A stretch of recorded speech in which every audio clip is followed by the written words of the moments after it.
All new tonight, President Trump has signed the Kennedy-King Act into law, officially making the Indianapolis Park, where Robert Kennedy spoke almost 50 years ago, a national landmark. Back then, it was a small park in the middle of the rough part of Indianapolis's north side, and it played a significant role in Indiana history and American history on the night Martin Luther King was killed in 1968. New tonight, and only on RTV6, we look at the legacy, the impact, and the dream one group has to shout it from the mountaintop.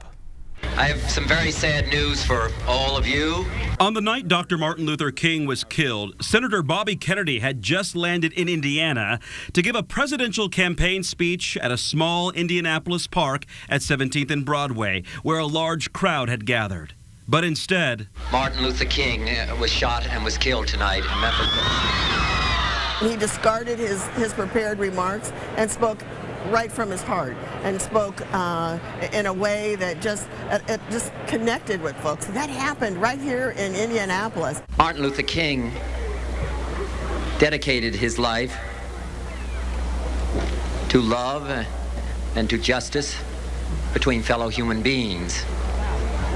He died in the cause of that effort. While other cities erupted in deadly violence and rioting, Indianapolis remained calm. And many credit Senator Kennedy's speech. Now there's a push to keep alive that key moment in our local history and use it to fight divisiveness, use it to educate, and use it to attract people here. This was something very special and very unique to our community, in particular our African American community. State Senator Gene Breaux is a member of the Kennedy King Memorial Initiative, or KKMI.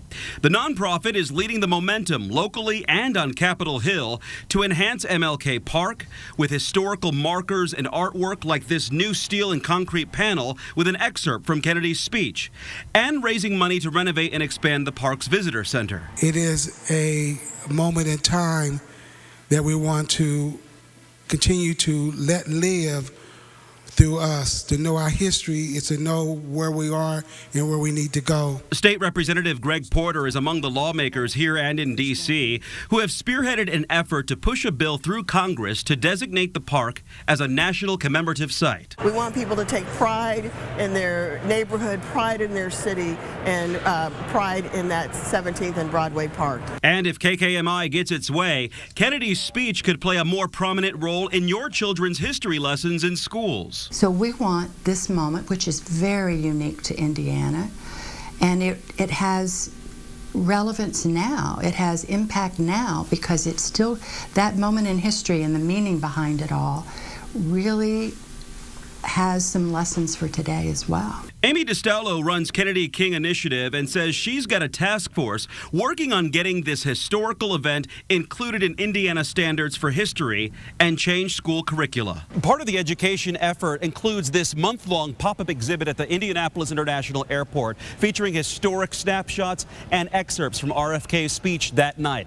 It's expected to reach more than 800,000 people who pass through this terminal. The members of the Kennedy King Initiative are working with IPS, Indy Parks, Visit Indy, and several neighborhood associations near the North Side Park, so more people know about the place and about the role it played in American history. Using that as a starting place to implement lessons on justice and forgiveness. At the very least, learn about what happened there.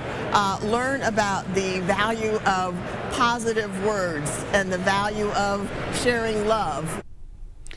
You'll find extended coverage on the RTV6 app. You can see our report on the memories of those who heard Senator Kennedy's remarks firsthand. You can also listen to the entire speech and see unedited interviews, plus learn more about attending tomorrow's free grand scale ceremony at MLK Park. It's all on the RTV6 app.